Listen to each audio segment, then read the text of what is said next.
part 1 is all about self-knowledge. In the introductory workbook, which you can get for free on the website, you are led through journal prompts to define your ideal version of yourself. How do you want to feel every day? So it's a future self visualization. You're encouraged to shut your eyes down and walk through your ideal day. And then we define your current self. And what we really want to define here is how your physical body feels. What are the differences between that ideal version of you and the current version of you?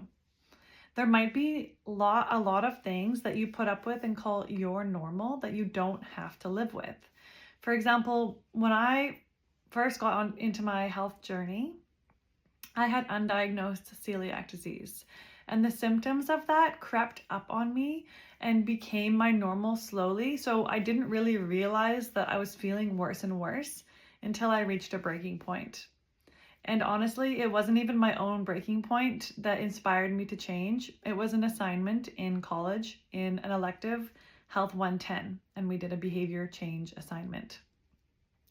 Through that behavior change assignment, I did visualization to envision myself making healthier choices in my normal vice or crutch situations, and it helped me act it out in reality.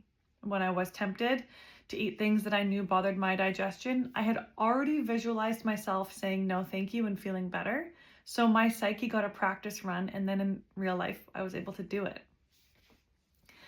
After these journal prompts in the intro workbook, you also learn a little bit about my story and the philosophy behind the Your Vitality Guide brand.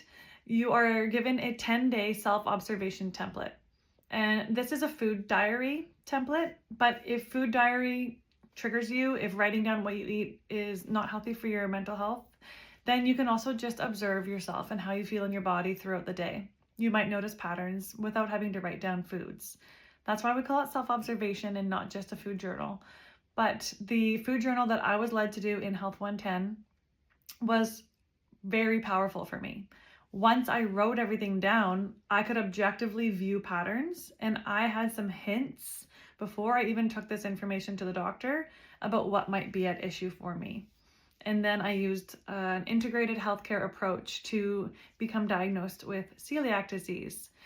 And so I can't stress enough how helpful that first snapshot is. Even if you never bring it to a practitioner and you just look at it yourself, I promise you, you will gain powerful insight.